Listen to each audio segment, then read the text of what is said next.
For inviting me. So I'm going to talk about quantum complexity and quantum optics.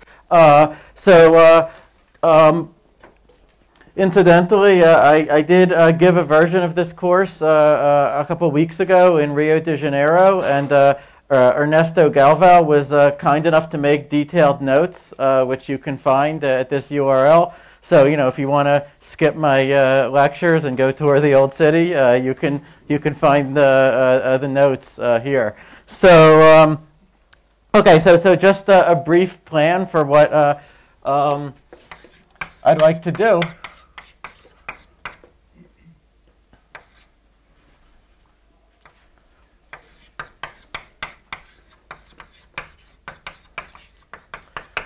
So in this lecture, I'm going to talk about the Church-Turing thesis and the so-called extended Church-Turing thesis, or ECT, which are sort of my jumping off points into everything I'll talk about. And I'll try to give you a crash course on the zoo of complexity classes, not merely because, I just like to inflict that on physicists at every opportunity, and that's just sort of what I do, but because it will actually be needed and relevant for everything else that I'm going to talk about. And then tomorrow,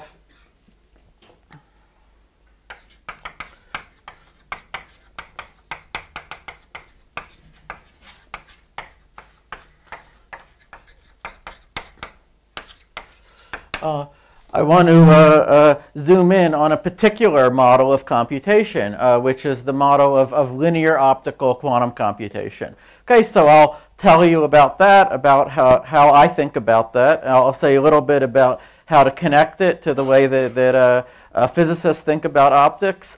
Okay, I'll talk about the connection between optics and the permanent function, okay, the permanent of a matrix, which is a function of central importance in theoretical computer science. And it's really that connection between optics and the permanent that's the reason why we got interested in quantum optics in the first place. The fact that photons actually exist in physical reality and people can manipulate them and do experiments with them sort of came as a pleasant bonus to us. And I'll tell you about this, what's called this boson sampling problem, and then using the complexity theory that I've told you about, we'll be able to understand, hopefully quite easily, but by that point, why it is very, very likely that the exact version of this boson sampling problem is hard for a classical computer. Okay, that it should, it ought to require exponential time for any classical algorithm under very plausible hypotheses, whereas a simple physics experiment with just some light and mirrors and beam splitters can do the same thing exponentially more efficiently. So that's sort of that will sort of give us our first I guess striking connection between optical experiments and computational complexity. Then in lecture 3, I want to go a little deeper than that and give you a different way to see why this exact boson sampling problem is classically hard, which involves the concepts of post-selected measurements and what's called the Knill-Laflamme-Milburn, or KLM, quantum computing scheme. And that will actually enable us to go in the opposite direction. And instead of, whereas before we sort of used the what we know about the hardness of this permanent function to argue that simulating an optical experiment should be a hard problem, now we can actually use the possibility of doing quantum computing with optics to give a new proof that the permanent is hard in the first place. Okay, so to give if you like, a quantum proof or a quantum optical proof of a purely classical theorem that the permanent is what's called this sharp P complete problem. Okay, so and then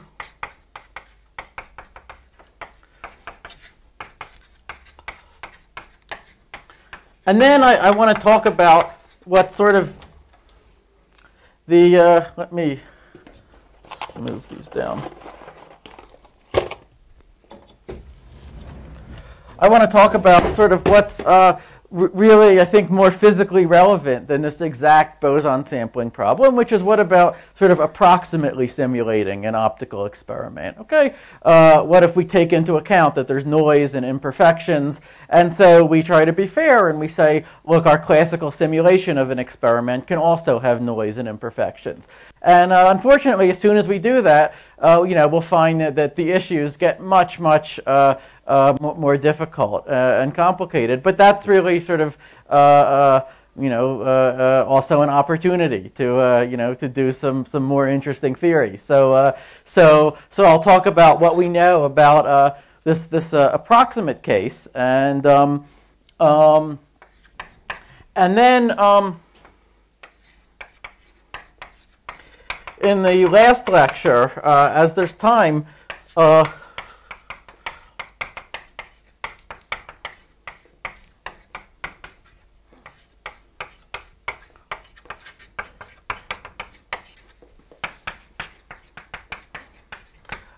I'll talk about boson sampling not just as an abstract sort of model of computation that we can prove theorems about, but as an actual sort of proposal for an optical experiment that someone could do, and that actually over the last couple of years people have done on a very small scale.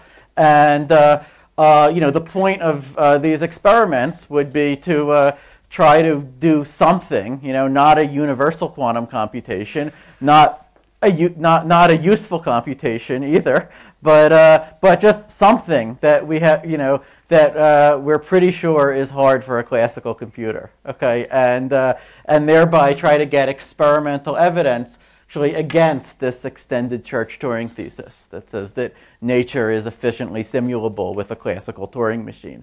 Okay, so I'll talk about what are the issues in trying to build the, if you like, the special purpose quantum computer, the boson sampler that would be needed to do that.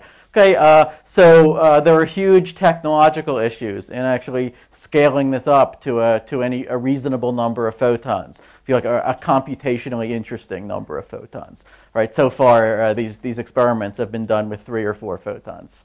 Okay, which is where it remains easy to simulate on a classical computer, of course. We would really like to see these sorts of experiments with 30 photons, with 40 photons. Okay, and I'll talk about what are the difficulties in doing that, and what are some very recent ideas, meaning like within the last year or half a year, about how to get around those difficulties. Okay, in particular, I'll tell you about something called scattershot boson sampling. And then I'll also discuss the question of, supposing that you built one of these devices, how would you know if it worked or not? Okay, and this itself turns out to be a subtle issue because there's not it's not like factoring a number where it's easy to check the answer yourself.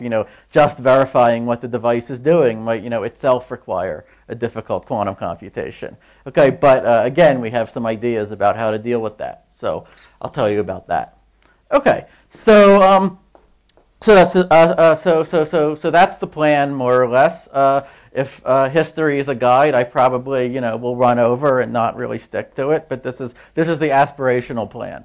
Okay, so let's get started. So because I'm a computer scientist and not a physicist, and I get to give these lectures, I'm going to start with the Turing machine. So. So I'm going to start not with physics. I guess we'll get to physics, but with the sort of abstract model of what do we mean by a computer, what do we mean by something being computable, that Alan Turing and his friends put forward in the 1930s. Okay.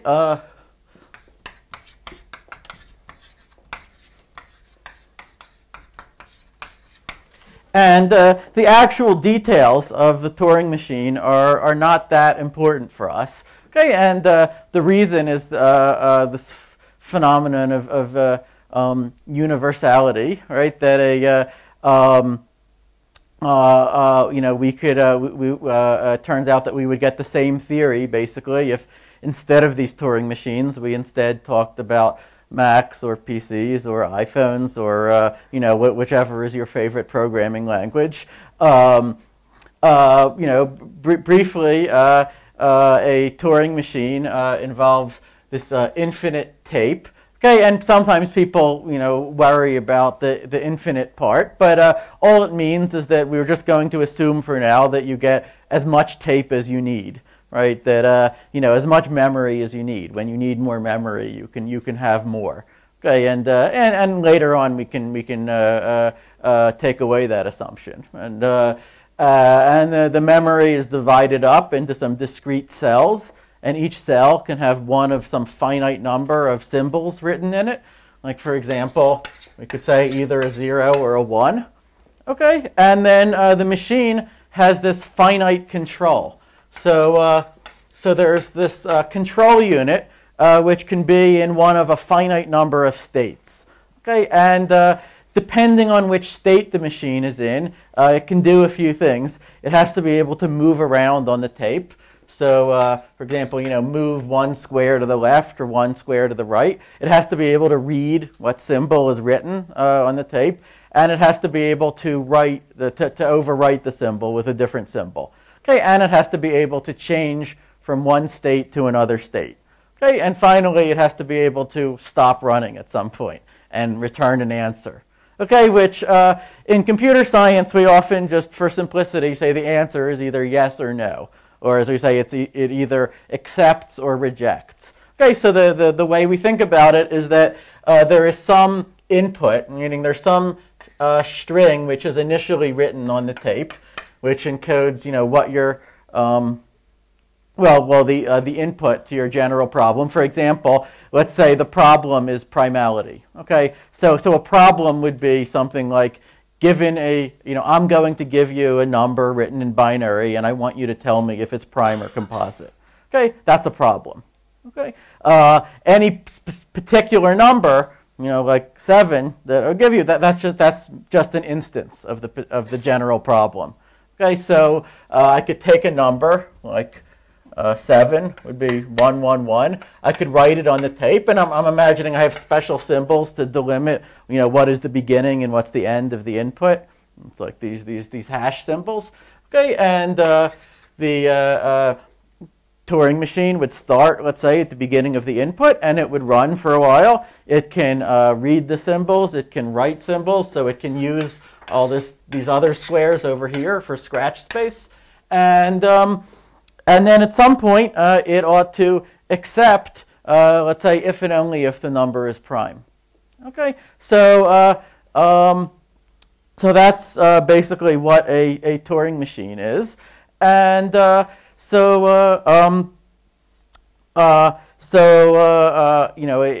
can do a huge number of things. I mean, in principle, you could run Windows on a Turing machine, or Linux if you prefer. You probably wouldn't want to, but yes, it would be slow, but you could. On the other hand, it was discovered from the very beginning that there are things that a Turing machine cannot do. The most famous of those is the halting problem. Okay, where I give you written on the tape a description of another Turing machine.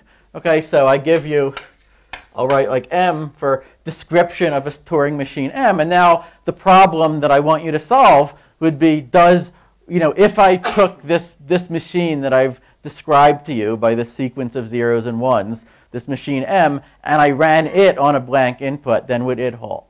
Okay, that's the halting problem. And Turing famously proved that there can be no Turing machine to solve this halting problem. And the proof was extremely reminiscent of Gödel's incompleteness theorem, which had been proved a few years prior. And it involves this self-referential trick of saying, well, suppose that you had a machine to solve the halting problem, then you could sort of jiggle things around a bit in order to create a situation where this machine would take a description of itself as input, and it would then you would get it to run forever if it halts, and halt if it runs forever. Okay, and from which you conclude that no such machine could have existed. So, from the very beginning, we knew that Turing machines, have these limitations. But, on the other hand, they have, enormous capabilities. And in particular, Turing also discovered that there exists what's called a universal Turing machine. Okay, which is so there's one particular Turing machine, call it U, which would take written on its tape, so I'll say just take as input a description of another Turing machine, M, as well as, let's say, an input X, and U will just simulate whatever M would do on input X. Okay, so I've described this this result as the existence of the software industry lemma.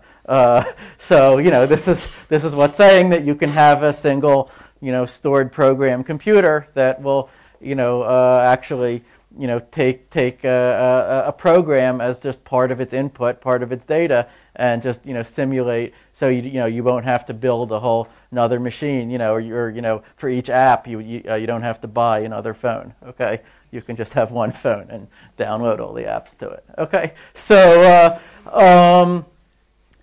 so this was this led to the whole theory of computability. But now what if you have like an inquisitive cast of mind, you might ask what justifies the choice of Turing machine as the basis for this theory, right? Why did we pick this particular model of what a computer is rather than any number of other models? Okay, and so the answer that people would give to that for many decades is, well, look, tell me what other model you have in mind, and almost certainly we'll prove that it's equivalent to Turing machines anyway. Okay, that is, for almost any programming language or any basic set of instructions for a computer that you could think to make up, if it has the same general properties of involving a memory and discrete set of states and reading and writing and halting and that kind of thing, then any problem. So we could say in the lingo we often call a problem a language. Okay, so the idea is that you have this set of strings. You have a collection of binary strings called L. Okay, and your goal is to design some single Turing machine that would accept all strings that are in the language and reject all strings that are not in the language. Okay, and if there is such a Turing machine, then you would call L a computable language. Otherwise, it's uncomputable. Okay, and so people would prove theorems for decades, saying that sort of no matter in picking out which languages are computable and which are not, the details of your machine don't really matter. Like instead of a one-dimensional tape, we could have taken a two-dimensional one. Instead of saying that the machine can only move back and forth one square at a time, we can allow it to jump all over the place, or we can make it a random access machine. Okay, we could make it a C program, a Java program. Okay, and we'll still get the same set of computable languages. Okay, so after people had seen enough examples of that, these sorts of equivalences, of different models of computation. Here's an eraser.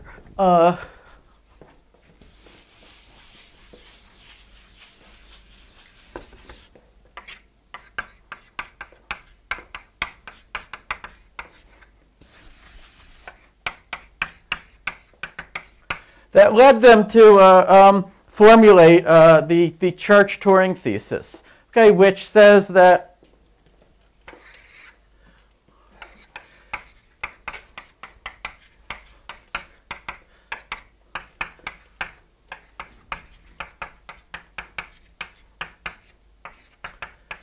basically says that something is intuitively computable if and only if it's computable by a Turing machine. Okay, so by its nature, this is not something susceptible of mathematical proof. This has more of the character of a definition.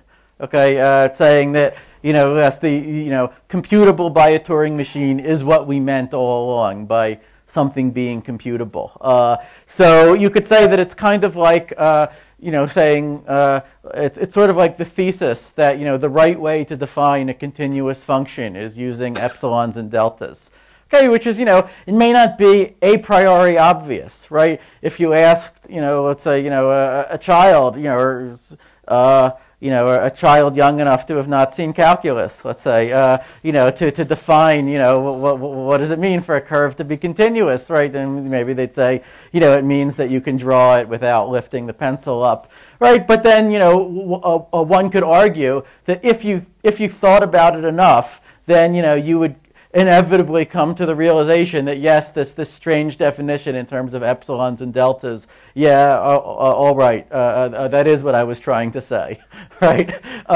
And so the Church-Turing thesis would say analogously, if you think enough about what you mean for something to be computable, then you'll come to the conclusion that all right, computable by one of these Turing machines is what I meant by that. Yeah.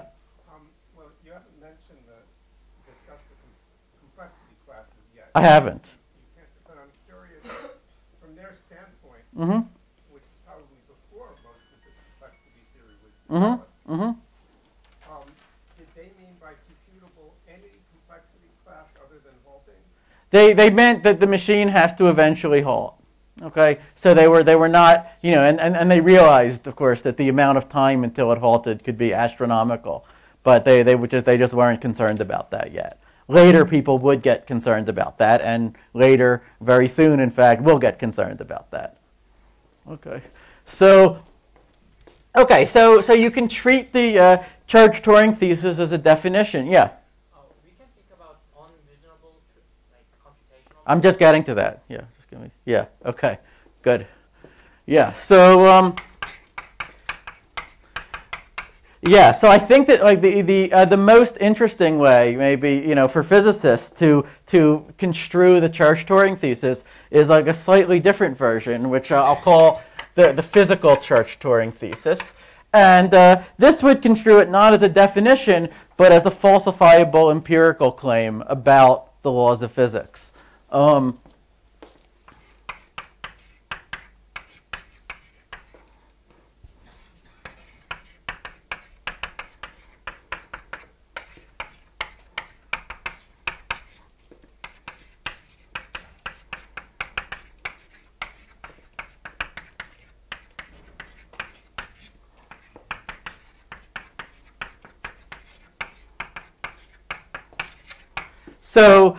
So the physical Church-Turing thesis would say that any physically plausible or any physically buildable computing device, consistent with physical law, can be simulated by a Turing machine. So you could also say that there's another direction, that the laws of physics can simulate a Turing machine, but I think that part is not really in question anymore, since most of you probably have universal Turing machines on your laps or in your pockets. Okay, so the more interesting part would be the question: can everything which is can every sort of physical evolution in our universe be simulated by a Turing machine? And so here, we could conjecture that the answer should be yes. We may actually, already at this point be going beyond anything that Church or Turing themselves would have been willing to say, but that's okay. So then it behooves us to ask, well, what is the status of that physical Church-Turing hypothesis, if you like? Is it true or false? Okay, so as was just mentioned just before, you can consider sort of some really bizarre types of computers that, if you could build them, then they would falsify this physical Church-Turing thesis. So.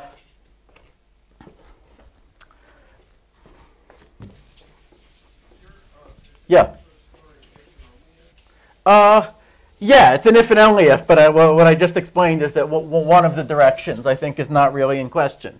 because we have universal computers. Okay, so or we have things that are excellently modeled as being universal computers in the limit when their amount of memory goes to infinity. Okay, yeah. If this is true, does it mean that nature can be simulated by a Turing machine? Yes, yeah, that's exactly what what this is asserting, or you could say that that's exactly the question that we're asking: can nature be simulated by a Turing machine? Okay, and what isn't nature itself a Turing machine? Okay, well, so let me discuss the things that, if they existed, would falsify the hypothesis that nature is a Turing machine, right? So. So the first sort of example that people discuss, and you can actually find whole papers and a whole literature about this sort of thing, is what I'll call the Xeno computer. This is a computer that would simply do the first step of its computation in 1 second, this next step in half a second, the next in a quarter second, and so forth. So after 2 seconds, it would have done infinitely many steps. So you could ask, okay, that sounds like a great idea. Why don't we build that? So in fact, people do try to do something not far from this. Namely, they try to overclock their microprocessor, right, and run it faster than the recommended speed. But many of you might know the danger when you do that, which is that if you run your processor too fast above the recommended speed, then it's going to melt. Okay, it's going to overheat. So therefore, if you want to run your processor faster, you need to cool it. Okay, and this is why this is why your computer has a fan, and this is why if you look at supercomputers these days, they're often just a whole bunch of off-the-shelf, let's say Intel chips, but cooled to close to absolute zero so that they can be safely run faster. Now you can do a calculation of if you want to run your computer at so many hertz, at so many operations per second, then how much cooling would you need? Okay, and what would be the ultimate limit of this sort of thing, right? So some of you probably already know how this turns out, but to make a long story short, you could imagine trying to accelerate your computer to beyond about 10 to the 43 hertz, that is about 1 step per Planck time. Okay, and if you did this, you could calculate how much you would have to cool it, and what you would find is that the amount of energy that you would need to cool it should at that point exceed the Schwarzschild bound, which means that your computer would collapse to a black hole, presumably. So I've actually given as one of my homework problems for today to try to flesh out what I just said. Which this is an interesting thing to try, I think, for the physicists. So so it seems it sort of looks a lot like nature is sort of telling you not to do that, right? Or it's sort of telling you it's sort of using black holes to try to uphold the Church-Turing thesis, right? At least if one didn't know any better, right? That's what it might look like. Okay, and there's a whole lot of analyses of related proposals that just completely ignore the existence of the Planck scale, or they even ignore quantum mechanics entirely, and so that's just not satisfactory to me, right? I think that if we want to ask about what are the physical limits of computation, we'd better take into account all of at least what we know about the laws of physics. We better not just take one particular theory and just ignore all of the other theories that might put a limit on what we could do. Okay, so another similar example is people talk all the time, of course, about quantum computers, but scant attention is paid to its lesser-known cousin, the relativity computer. Okay, and the idea here would be very simple: that you would start your computer on Earth, working on some hard problem. You would leave the computer on Earth. You would board a spaceship. You would accelerate to very close to relativistic speed. Then you would decelerate, return to Earth. and in Earth's reference frame, billions of years would have passed, civilization would have collapsed, all your friends would be long dead, but, if you can find your computer and it's still running, you would have gotten the answer to your hard computational problem.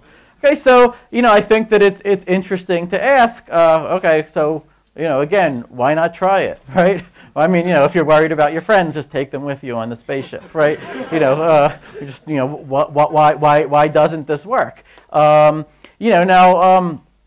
my point of view is that the sort of the crucial thing that got ignored, in what I just said, was how much energy would it take to accelerate to that close to relativistic speed. So, once again, like with the Xeno computer, energy becomes the crucial issue. You can, and I actually also put this on the homework problems. One can do a calculation that says, look, if you wanted to get an exponential computational speed up, then how much energy would you need to accelerate and decelerate your spaceship? And it turns out that you would indeed need an exponential amount of energy. Okay, which means how are you merely to collect all the fuel, let's say, or for that matter, even for the fuel and sort of the faraway parts of the tank to affect you over here would again take an exponential amount of time. So we've just sort of traded off one exponential for another, right? So so it doesn't look like you can really get a genuine computational speed up this way. You can just sort of trade off time for energy, but then ultimately energy also costs time. Okay, so you can keep multiplying thought experiments like these. There's also the black hole computer. There's things like that, and and when you keep encountering problems, when you try to take the thing seriously, this might give you confidence that that this physical Church-Turing thesis is on seems like it's on more or less solid ground. Of course, there are people like Roger Penrose who speculate about that a quantum theory of gravity would falsify this physical Church-Turing thesis. He also he wants actually our brains to be able to compute uncomputable things. Okay, that remains speculative. That's just false, right? I mean, we know quantum theories of gravity, and there are quantum field theories that are efficiently simulatable on quantum computers. Yes, so we certainly do know quantum theories of gravity that would not violate this physical Church-Turing thesis. Penrose would then be committed to saying that those theories are false and that the true quantum theory of gravity will have to violate this. Okay, fine. So suffice it to say that I think that this, based on the physics that we know or that's established, the physical Church-Turing thesis seems to have held up pretty damn well for over 80 years. Okay, and sometimes people will ask about what do we even mean by simulable? What about chaotic effects? What if you can't even measure the initial state of your system to a good enough precision to be able to simulate it? Okay, and those are all interesting issues, but I think that those are not really what this physical Church-Turing thesis is talking about. Okay, what the thesis is talking about is that if you can get, to whatever extent you can get your physical system to do something reliably, right? To reliably produce, the same output always or almost always from the same input, then to that extent you should be able to build a Turing machine that does the same thing. Okay, so if your system is chaotic and you can't even, control the input to the system, then we wouldn't require that there be a Turing machine to simulate it, or the question might not even be sensible. Yeah. So I understand you're not striving for historical accuracy. I'm not at all. But I'm curious, is there anyone to whom the physical Church-Turing is ordinarily attributed? That's a good question. So I mean, David Deutsch was probably the most explicit about it. But but I'm sure that there were people before him who were talking about these things, just maybe not as forcefully or as explicitly. Yeah. Yeah, sure. Okay, good. Yeah. So.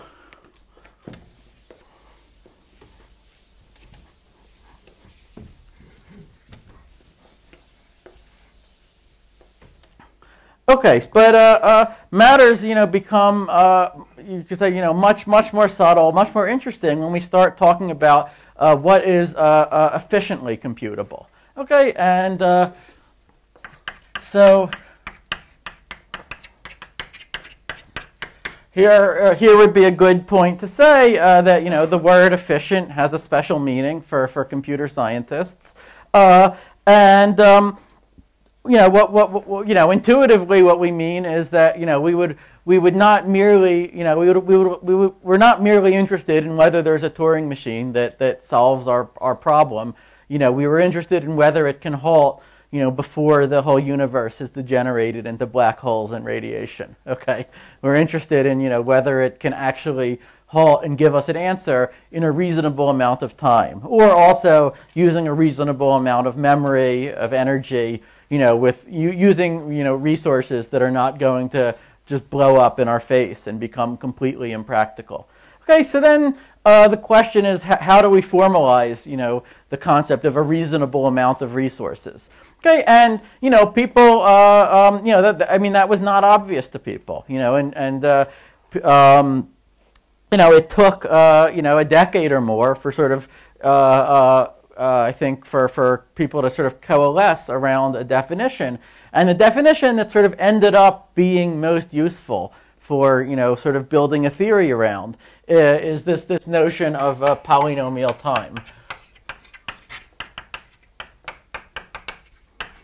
Okay, so polynomial time means that you're going to use a number of steps that grows at most like the size of your input. So x is your input. And this means the size of x, which ordinarily means just the number of bits needed to write x down. Okay, so if you're talking about a number, right, then its size is going to be the number of digits in the number. So basically the log of the number.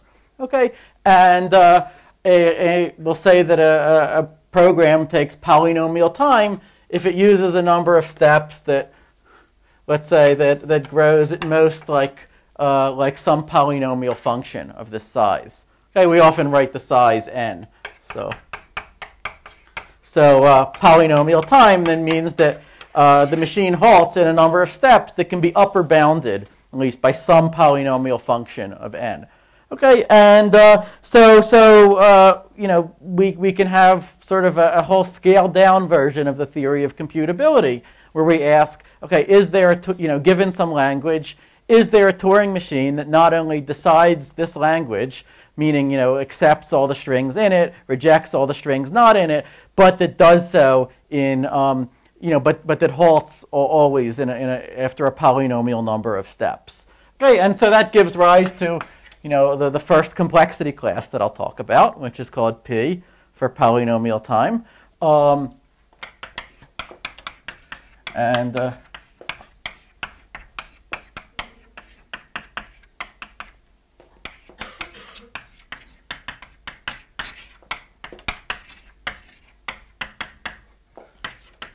So just to get you used to these sorts of definitions, P is the class of languages for which there exists a Turing machine, M, such that for all the inputs x,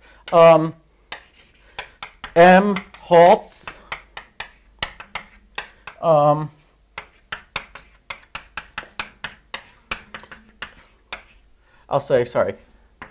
and the polynomial P. So there's some polynomial P such that for every input x, M halts after at most P of the size of x steps, and also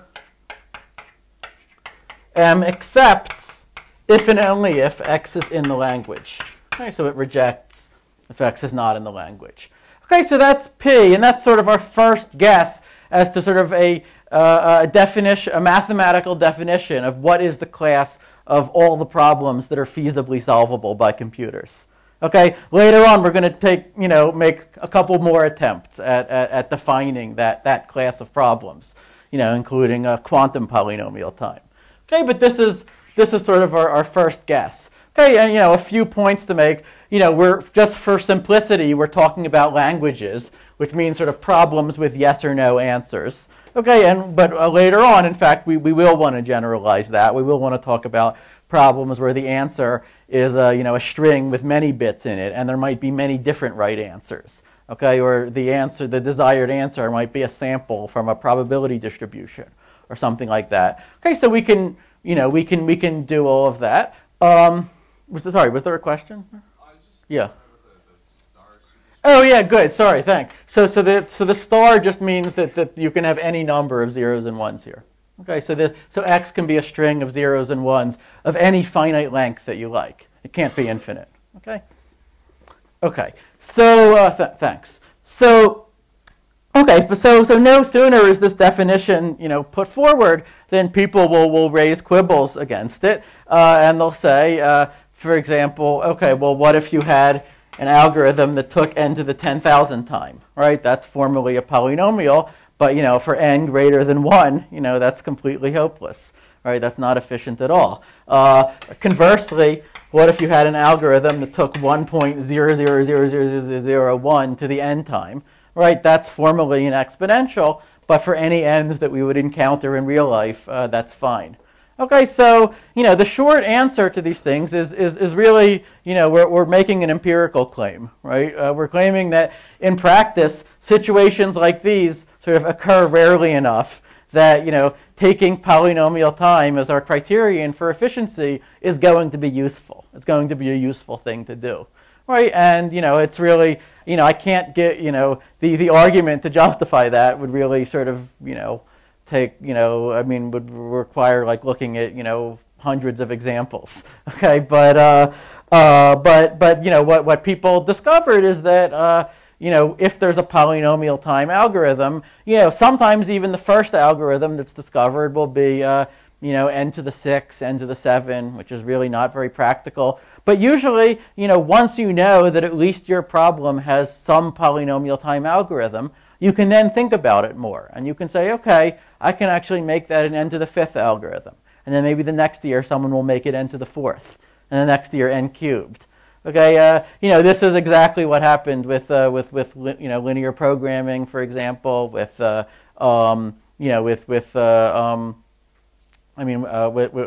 problems. Okay, that after they were proved to be in P, then it was found you can actually lower the exponent to something reasonable. Okay, so maybe the best justification for this definition, right, it would be really the same justification for sort of any of for most of the simplifying assumptions that are made in physics, which is it's not that we think it's really true that the universe is made of completely frictionless billiard balls that have completely elastic collisions. Okay, but one can say that if we can't even understand that case, then certainly we're not going to understand the realistic situations. Okay, likewise, if you could say if we can't even understand which problems are are in P or aren't in P, then far less will we understand which ones are feasibly solvable in practice, like using a half hour or less or something like that. Okay, so so those are and you could ask why polynomial, why not some other class of functions? Well, polynomials just have a huge number of properties that make them convenient. And maybe the most important is that they're closed under composition. And they're sort of the smallest nice class of functions that has that property. Okay, so what that's saying is that if you have two polynomial time algorithms and one of them calls the other one as a subroutine, then you'll still have an overall polynomial time algorithm. Okay, and that's, if we didn't have that, then we could barely even get started in thinking about these things. Okay, so okay, but now we have this definition P. This is again talking about Turing machines, and now putting additionally a resource requirement. They have to halt in polynomial time. Okay, and now we could make a stronger statement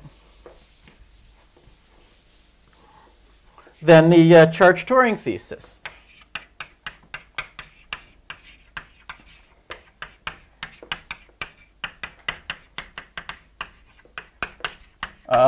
We could make what these days is often called the extended Church-Turing thesis, or the ECT.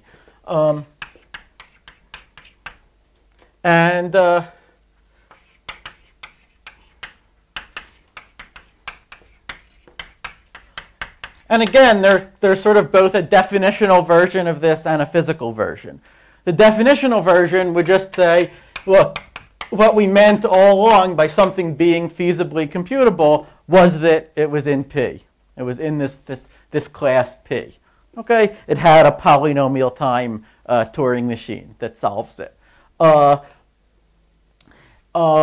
The physical extended Church-Turing thesis, okay, and now we're really sticking our necks out a lot further, okay, would be the empirical claim that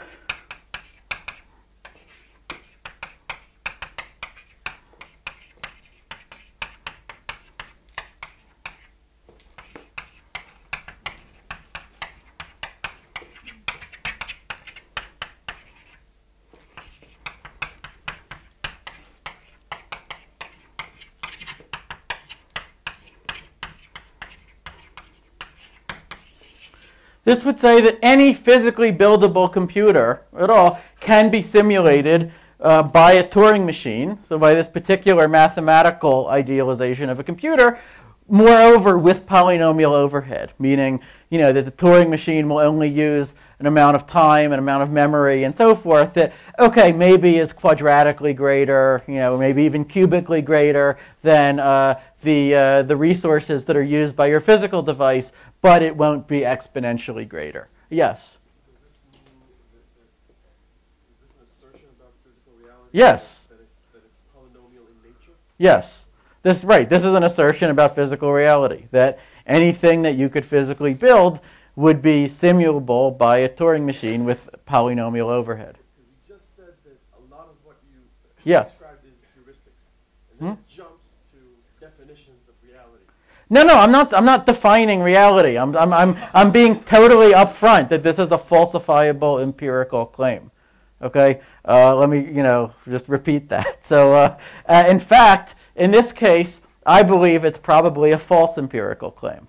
Okay, and the reason why I think it's false is that I think that quantum mechanics is true, and quantum mechanics, as I assume all of you have heard, seems to falsify this physical extended Church-Turing thesis, okay, which is an extremely striking fact about it. Yeah. How do we choose which resources count in the polynomial? That's an excellent question. So there's some freedom, in doing that, and the sort of background, assumption is that sort of you know an exponentially exploding resource when you see it, right? That in other words, just like in the examples that I went through earlier, right? If the amount of energy is increasing exponentially with the problem size, then that's ultimately going to mean that you're going to need exponential time also anyway, right? Just because how are you going to get all of that energy? So we're interested in, okay, I mean, you could say what we're really interested in is the time, the usual resources that we talk about are time and memory, right? And actually we really only have to talk about time, okay? Because as long as the amount of time is polynomially bounded, the amount of memory will be as well, because you can only access so many time steps, in each memory cell. Here I'm ignoring if you had an exponential number of parallel processors. See, but again, that would be, this we would consider an exponential resource. Because then you would have to say, okay, then what about the time needed to build all of those parallel processors, right? Where do they all come from? Right. So, yeah. I wanted to ask, are we considering only deterministic algorithms? That's an excellent question. For now, yes. But by the end of this lecture, no. We'll modify that to allow for probabilistic ones. Yeah, so, okay, so we're going to get to that, okay? All right. So, yeah. I was wondering if it was worth considering attacking this question using relativistics in addition to quantum mechanics. Well, we just talked about that, right? I talked about the relativity computer, right, where you can think about, can you, use relativity to get some, huge time savings, but, if once you factor in the amount of energy you need, then, it doesn't seem to work. I'm actually not talking about it as a time-saving Okay. but rather the other way around, that it would actually be very difficult to simulate, say, microstates of a black hole. To simulate microstates of a black hole. Okay, look, these are very interesting questions that you could get into, and I mean, you can, if you want to start talking about that, then you would have to start talking about the holographic principle, right? Which actually does put a finite upper bound on the amount of entropy, that's in a black hole, or in any region of a bounded surface area, for that matter. Okay, and that again, seems, the fact that there's this finite upper bound on sort of the number of bits or the number of qubits needed to describe a bounded region seems like it should be, strongly consistent with the Church-Turing thesis, and even with some efficient version of it. It doesn't prove it. In order to prove it, you would need to say, you would first of all need to know what are the laws of quantum gravity. So what is the true theory of quantum gravity, and then you would need to design a Turing machine that suitably simulated it. Okay, but of course, we don't even have the first step. We don't even know the final theory of physics, so one can't say definitively. But this holographic principle, right, is the sort of thing that I think would, might lead one to believe in the Church-Turing thesis. Yeah.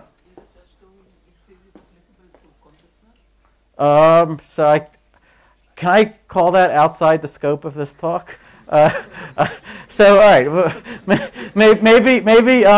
What I should say is this: the Church-Turing thesis, right? If you really believed it, right? If you took it seriously, it would say that also a human brain, let's say, ought to be simulable by a Turing machine. Okay, so if you were given an appropriate description of the physical state of someone's brain, then you ought to be able to, using a Turing machine, run the evolution equations forward and predict what the person is going to do. Okay, the Church-Turing thesis would imply that. Now, there's two caveats there. Okay, the first is that that says nothing about that you could actually get this information, right? Someone might believe that because of chaos, because of the no cloning, or because of the uncertainty principle or something, that it would be impossible in principle to just read out the information from someone's brain, right? You might believe that. Okay, Church-Turing thesis doesn't talk about that. The second issue is that, even if, it's just talking about, is there a Turing machine that would simulate the person, that would do the same thing, or that would correctly predict what the person does. It's not saying anything about whether the person is conscious or, experiences the redness of red or things of that kind, right? Maybe Turing machines can also experience the redness of red, right? I mean, the Church-Turing thesis is not saying anything one way or the other about that. Okay. Yeah. Yeah. So it's kind of a particular case of trying to simulate physical reality. Mm-hmm. The fermionic sine problem. Yep. On Monte Carlo is provably yep. like NP hard. Is this already kind of so okay. suggest, if not already? Yeah. So all right. So I want to we're going to come to all of that. Okay. But the short answer is first of all just because a particular problem related to your physical system is NP hard. I haven't even defined that yet. Okay. But that does not at all imply that simulating the system in the sense that we care about is NP hard. Okay. For example, we don't think that quantum computers can solve NP hard problems. Right. I'll get into that. Right. And so okay. But so that's the first point to make. Okay. But the second point is that in fact, we do think that there are physical systems that do actual observable things that are hard to simulate with a Turing machine. Namely, we think that one could build non-trivial quantum computers, and if one can, and if they really are hard to simulate, then yes, that would refute this physical extended Church-Turing thesis. So this kind of is equivalent to yeah.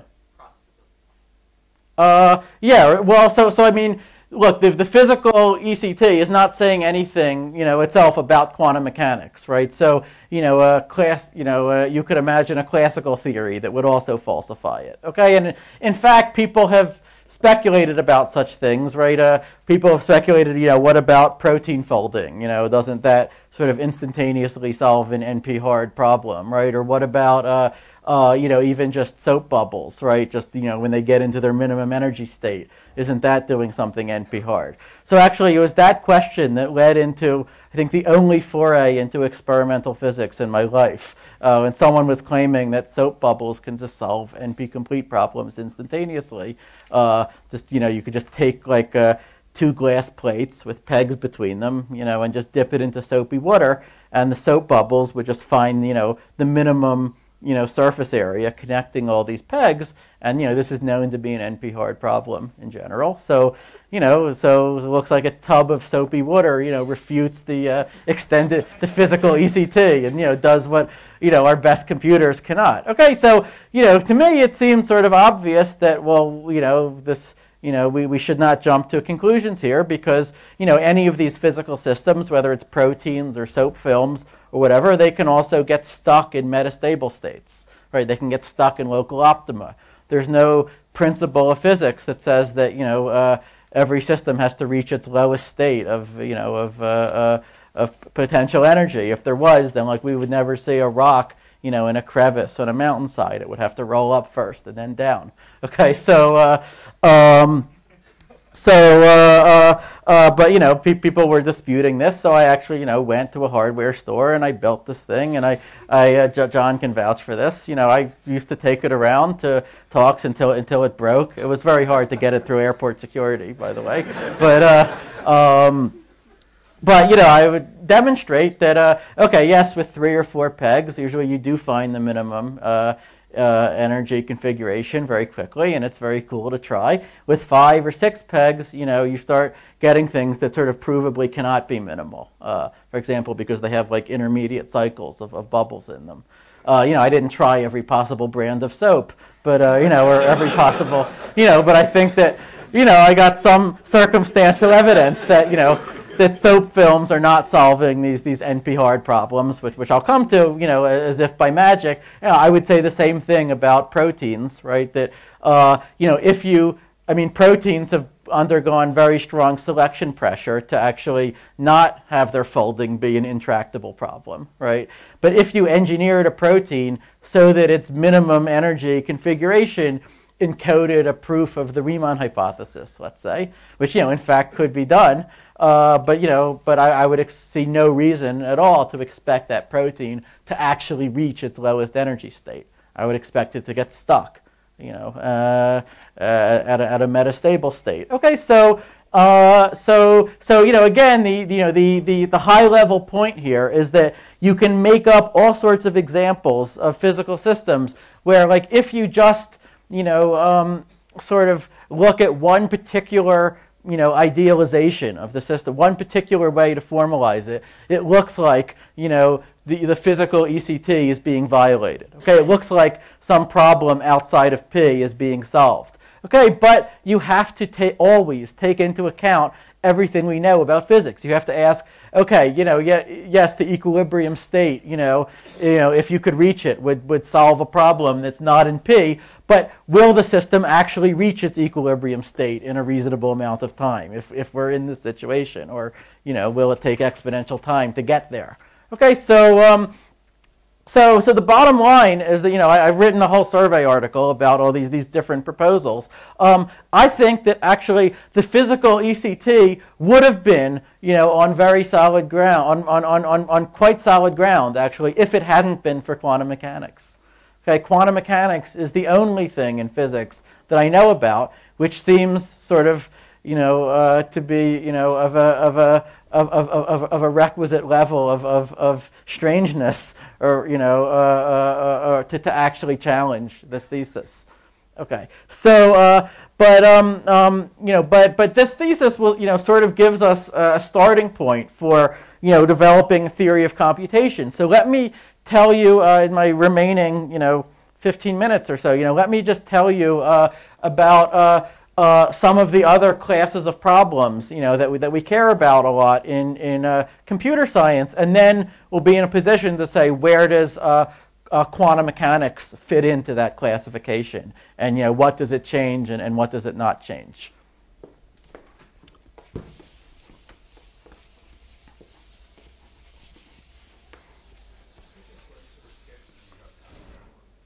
Oh, I do? Really? It goes to 11:15? Really? All right. Woohoo! Okay, good. So we may actually get to do what I plan to do. That's incredible. All right. So, what? Oh yeah, you better believe it. Okay. So, all right. So first, All right, so let's start with P. So P, already has a lot of really, really interesting, non-trivial things in it. One example is, let me just give you a couple examples of things that are in P. I already mentioned the example of linear programming, right? So like, let's say, to phrase it as a decision problem, I would give you a collection of inequalities over n real variables, and I would ask you, can these inequalities all be simultaneously satisfied? Right, it took a couple decades of research, but this problem is now known to be in P. Another example. I give you a positive integer. I ask you whether it's prime or composite. Okay. Now, crucially, so we've known since 2002 how to solve that problem in deterministic polynomial time. This was a breakthrough of Agrawal, Kyle, and Saxena. Okay. Long before that, we had known how to do it efficiently via a probabilistic algorithm, which I'll come to shortly. Okay, but only in 2002 was the primality problem proved to be in P. Okay, now I hasten to add that the algorithms that we know tell you whether your number is prime or composite. If it's composite, they give you no clue as to what the prime factors are. Okay, and factoring, as far as we know, all of the classical algorithms that we know for factoring take at least some sort of exponential time. The best proven runtime for factoring is about 2 to the square root of n, where n is the number of digits in your number. But there are algorithms that known that heuristically take time that's roughly 2 to the cube root of n. Okay, and it just that to prove that they always work, relies on some unproved number theory. Okay, so so many of you might know that the security of almost all of our electronic commerce today, right, actually relies first of all on the belief that this factoring problem is not in P. Okay, that you cannot, that if you take a 2,000 or a 4,000 bit integer, that you cannot efficiently find its factors. Interestingly, modern cryptography also relies on the fact that primality is efficiently solvable.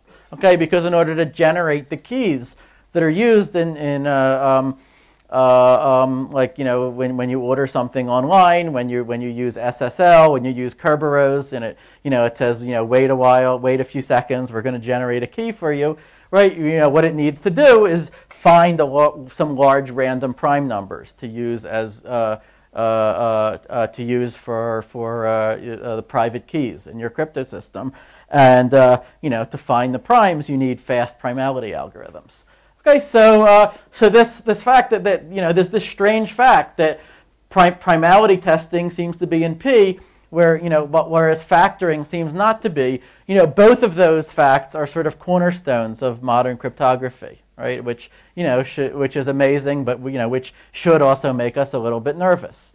Okay, so and there's lots of other things like I give you a collection of men and women. I ask you, I tell you which pairs like each other. I ask, can you pair them off so that every man and woman is with someone who they like. Okay, that problem is far from obvious because the naive approach would require an exponential search, right? An exhaustive search. So okay, if I pair off this man with this one with that one, and so forth, right? It would be totally inefficient if there were 1,000 couples, let's say. But in fact, you can solve this problem efficiently. It's known how to do that. It can also be done in P, by the way, for same-sex couples. That's a more complicated algorithm, but it's also in P. Okay, now, so this is and this is sort of the reason why it's so hard to understand the limits of efficient computation, right? Because there are really there are problems that have really very non-obvious efficient algorithms, right? you write it down, it looks like an exponential search would be needed, but in fact there's some clever rewriting that avoids it. Okay, and so you could think of P as the class of problems for which there is a clever way to do it that avoids exponential search. It also includes, basic arithmetic and sorting and searching and almost all of just the humdrum stuff that we use our computers for. Okay, now above P, the next most important class, of course, is NP, which does not stand for non-polynomial. It stands for non-deterministic polynomial.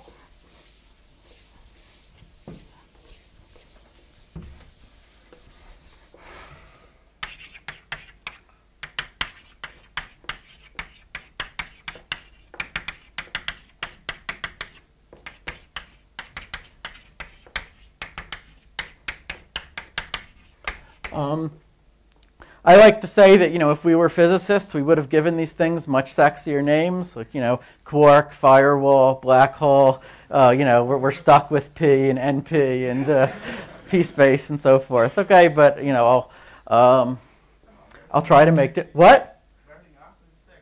Yeah, okay, Merlin Arthur is sexy. Okay, thank you. You guys also have, SU2, SO3. So just think of it as analogous to that, okay? And it's really just as important, okay? So NP is the class of all the problem, again, of the decision problems that might not be efficiently solvable. They might or might not be, but at least if the answer is yes, then there's some short witness that would, that would be efficiently checkable and that would convince you that the answer was yes. Okay, so we say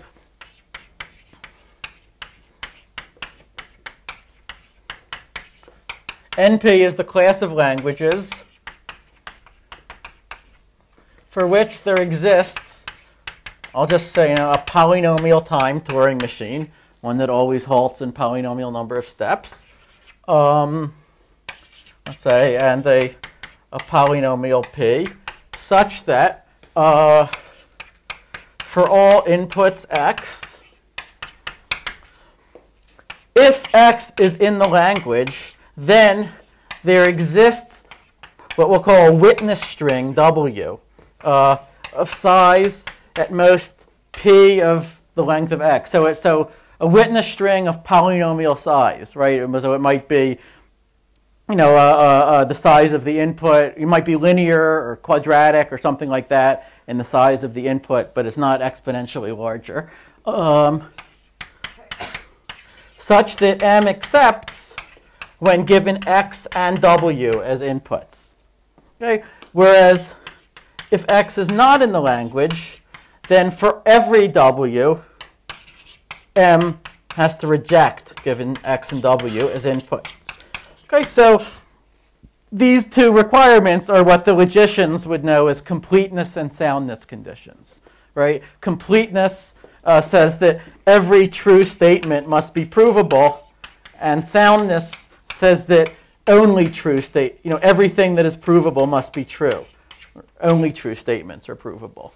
Okay, so we say that anytime x is in your language, there has to be some short witness that, if it were given to you, yes, it causes you to accept. Anytime x is not in the language, there has to be no such witness. Okay, so what are examples of NP problems? Well, pretty much any sort of problem you could imagine that involves some sort of combinatorial searching. Okay, so for example, I describe to you a collection of pieces of a jigsaw puzzle. Okay, and I ask you, is this puzzle solvable? Can you actually fit all the pieces together? Okay, I give you, a set of a collection of suitcases. I ask, can these all fit in the trunk of your car? Okay, this may be a problem that some of you have encountered, maybe even recently. Okay, I give you the distances between a bunch of cities, and I ask, is there a path for a traveling salesman that visits each city, with at most 10,000 kilometers total, okay, or something like that. I'm being careful to phrase all these things as decision problems, okay. But another problem that I put on your homework is to show what we call the equivalence of search and decision. Okay, so which says that if you had a fast algorithm to solve any of these sort of decision type problems, does there exist a solution, satisfying such and such constraints? Then you would also have a polynomial time algorithm that would actually find the solutions for you whenever they existed. Okay, so the two things are equivalent. So that's that's on your homework. So we just talk about the decision problems for convenience, really. So this so NP. Okay, what can we say about it? Sorry.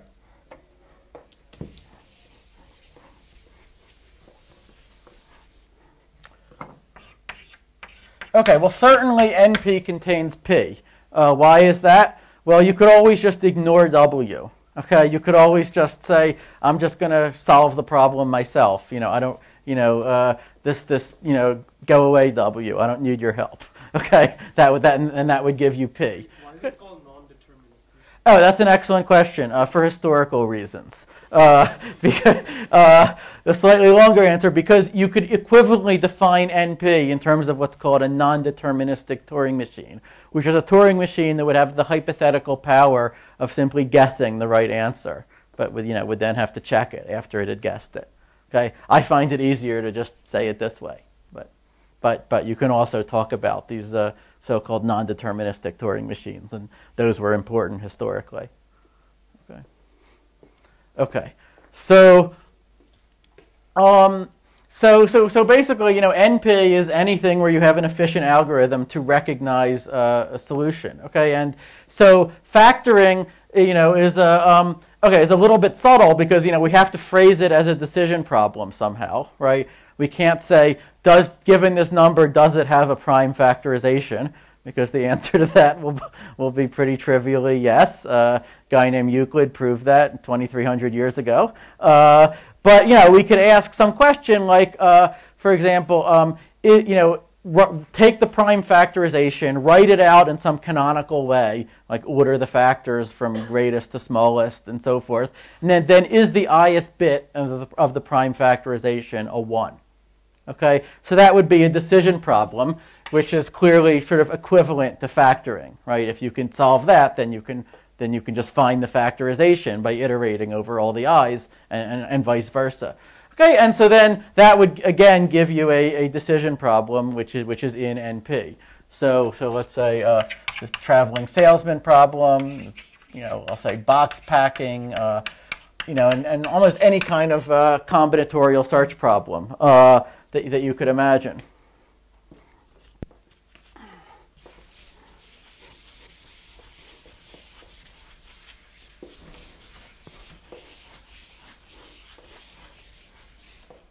Okay, so of course the literally $1 million question is whether P equals NP. Equivalently, is NP contained in P? Okay, and that's asking if you can program your computer to efficiently recognize a solution, then can you also program your computer to efficiently find a solution? That's an equivalent formulation of this question. Now, some of you may know this was one of the 7 Clay Millennium problems, where you get $1 million for a solution. The others are the Riemann hypothesis, the Yang-Mills mass gap, the Navier-Stokes, the Poincaré, which was solved by Perelman, although he declined the prize. Okay, and a couple others. So my personal opinion is that P versus NP is actually the most important of these problems, and I'll give you an argument for that. Okay, which is that suppose that P equaled NP, and suppose moreover that the algorithm were really an efficient one for solving all of these NP problems in P. Okay, then I claim that you would not only solve this problem, but you could also solve the other 6. Why? Because you would just program your computer. You would say, is there a proof of the Riemann hypothesis in such and such a formal theory, like Zermelo-Fraenkel set theory or something, with 20 million symbols or fewer? Okay, and if P really equaled NP, and if the algorithm were really practical, then that would be a practically solvable problem. what that would be telling us would be, so it's known that we could program our computers to check these proofs, and you can actually download proof checkers on the internet, that actually check proofs that are, as long as they're written in a precise enough language, and the proofs of the prime number theorem and lots of other things have been written out in this way.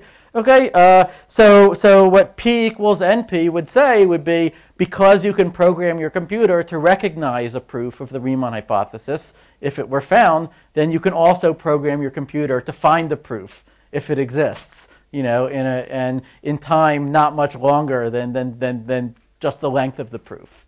Okay, maybe quadratic in it, maybe something like that, but that you wouldn't need to do an exponential search through all the possible proofs.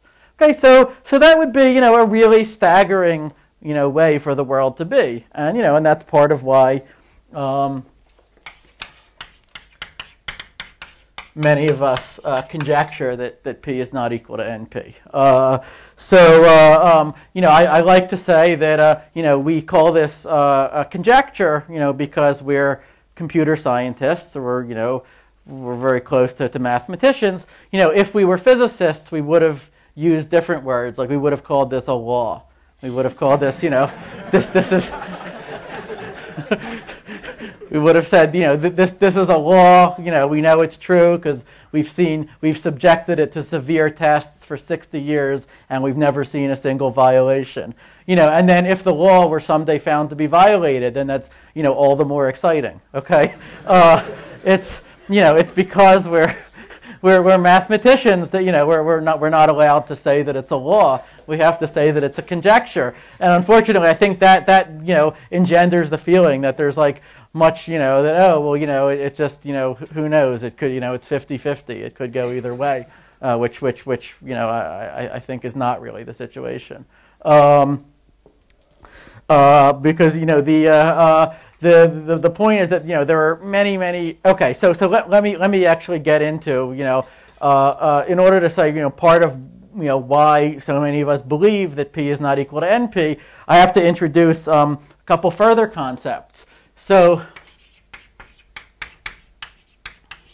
first, there's this concept called NP hardness. Okay, so if we have a language L, we'll call it NP hard if NP is contained in P to the L. So what does that mean? Okay, so first of all, this P raised to the L power, what that means is P with an oracle for L.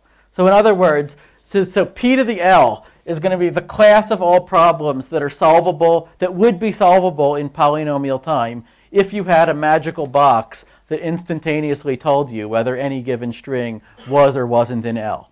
Okay, so you could say that it's the class of all the problems that are efficiently reducible to L. Okay, or that sort of, they would be solvable in polynomial time if only you could solve L in polynomial time. Okay. So this just means P with an, the superscript means to the power of. Or I'm sorry, the superscript means with an oracle for, right? In ordinary math, it means to the power of. In complexity theory, it means with an oracle for. Okay, and now you have to be a little bit careful because the powers don't commute the way that exponents are supposed to. I mean, but this is also like if you write P equals NP, you can't just cross out the P's and say okay, either P is 0 or N is 1. Okay, so it's just a notation. Okay, so all right, so the NP hard. Let me draw them like this. So we have these NP hard problems. The ones that if we could solve them, then that would suffice to solve every NP problem efficiently. And it's not obvious a priori that this includes sort of any interesting problems at all. Turns out that it does. It includes a huge number of them. But okay, but then the next definition is a language is NP complete if it's both in NP and NP hard. Okay, so NP complete is this intersection up here. Okay, so you could say the NP complete problems are like the maximal problems in NP. They are the NP problems, every one of which encodes the difficulty of all the NP problems. Okay,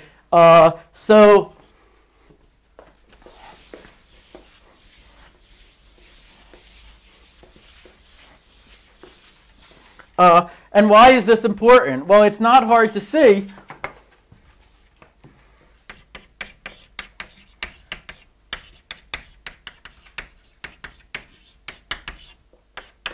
that if any NP complete problem is in P, then P equals NP. Okay, then the entire, this entire thing comes crashing down. Okay, because the NP complete ones are at the top, sort of.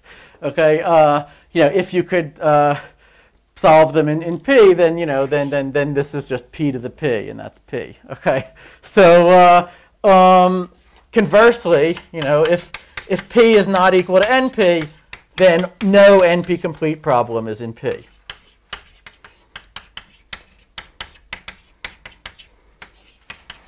Okay. And this would be sort of abstract nonsense were it not for the fact that thousands and thousands of natural and practically important problems turn out to fall into this NP complete class. Okay, in particular, almost all of the examples that I mentioned before. So the traveling salesman problem, packing boxes, airline flight scheduling, finding a proof of a mathematical theorem within some formal system, various like microchip optimization, some version of the protein folding problem, so things from biology, finding ground states for condensed matter systems. Is very often an NP complete problem. Okay, so there's lots of examples in physics as well. I think some of my favorite examples are Super Mario Brothers is known to be NP complete. Minesweeper. Some other video games are actually above this, like The Legend of Zelda is P-space complete. Okay, I haven't defined P-space yet, but the basic rule of thumb is that if you have any kind of NP problem that involves, any problem that involves some combinatorial search through some exponential space of possibilities, right? Then what we found empirically is that such problems will almost always be NP complete unless there's a good reason for them not to be. Okay, so NP completeness in some sense, is the rule rather than the exception. Again, that's not, I can't give you an a priori reason why that must have been true. Okay, but it turns out to be true, and that's what gives this notion of NP completeness its importance. So, okay, so I was deliberate in how I drew the picture. So there's P, there's this NP complete stuff. Then all right. So now let me talk about what else is out there briefly. So first of all, there are certainly problems that are not even in NP. Okay, in general, it's no problem in complexity theory to define problems that are as hard as you want them to be. Right? Like you could say that, okay, my problem will be, I give you as input a description of a Turing machine. Now, does this Turing machine halt after 2 to the 2 to the n steps or not? Okay, so we can get we can get problems that are arbitrarily hard but nevertheless computable. Okay, that's something which is called the time hierarchy theorem, which is which is important. So it says like there is among the computable problems there is no upper limit to how hard they can be. Okay, NP is certainly not such a limit. Okay, and so for example, we can define a class exp. Okay, exp is all the problems that are solvable by some Turing machine that at least takes exponential time. or exponential time here means like 2 raised to the power of some polynomial in n. Okay, we can define a class P-space. P-space is the class of problems that are solvable at least using a polynomial amount of memory, okay, with no a priori limit on the amount of time needed. Okay, and then we can observe the following containments. P is contained in NP, is contained in P-space, is contained in exp. Okay, why is this? Well, NP is contained in P-space because if you had a polynomial amount of memory, then you could just iterate through every possible W, every possible witness for your NP problem, reusing the same memory each time until, and just searching for one that causes your machine to accept. Right? You can, if you have polynomial memory, you can still keep reusing it over and over for exponential time, and you could solve any NP problem in that way. Okay, P-space is contained in exp because if you have a machine with, let's say, P of n bits of memory, then it can only be in 2 to the P of n possible configurations before it would get to, what physicists would call a Poincare recurrence, right? It'll get in, or what we would call an infinite loop. Okay, so if you have a machine and the memory is bounded by some polynomial, then if it eventually halts, then the time has to be bounded by an exponential. Okay, so we have this containment as well. Now, we think that all of these containments should be strict. So NP should be larger than P, P-space should be larger than NP, exp should be larger than P-space. Right? We have, all 3 of those seem very plausible. Now, what can we actually prove? We can prove that P is different than exp. Okay? Behold.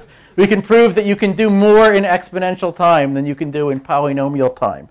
And more generally, like more of the same resource, generally sort of gives you more power, right? And these are called the hierarchy theorems. And one of the problems on your homework that you might enjoy would be to scale down Turing's proof of the unsolvability of the halting problem, which first you should, look up what that is if you don't know, and then sort of see how to scale it down to show that you can indeed do more in exponential time than you can do in polynomial time. So that in particular means that, oh look, at least one of these 3 containments has to be strict. Either NP is larger than P, or P-space is larger than NP, or exp is larger than P-space. I would tend to say if at least one of them has to be true, why not all 3 of them? But we can only prove right now that P is less than exp. So there's definitely lots and lots of stuff that's way up, above this blackboard. The other thing we know that's important is that if P is not equal to NP, then there have to be problems in an intermediate zone. Okay, there have to be NP problems which are neither in P nor NP complete. Okay, that are somewhere in between. So these problems could very well be hard. They could very well take exponential time, but they're not NP hard. Okay, so they don't have this property here. Okay, and the proof that there exist such problems, is like a very, the problems it produces are very, very artificial. But there are also problems of great practical importance that we think, that we believe belong to this intermediate class. And the most important of those, most famous of those, is the factoring problem. So I'm out of time. So tomorrow I'll tell you about why we think factoring actually is in this intermediate zone. And this will give me a jumping off point to talk about another animal called the polynomial hierarchy and its role in all this. And then I can tell you about probabilistic algorithms, quantum algorithms, where do they fit in? And then I can start talking about linear optics. Okay, thanks.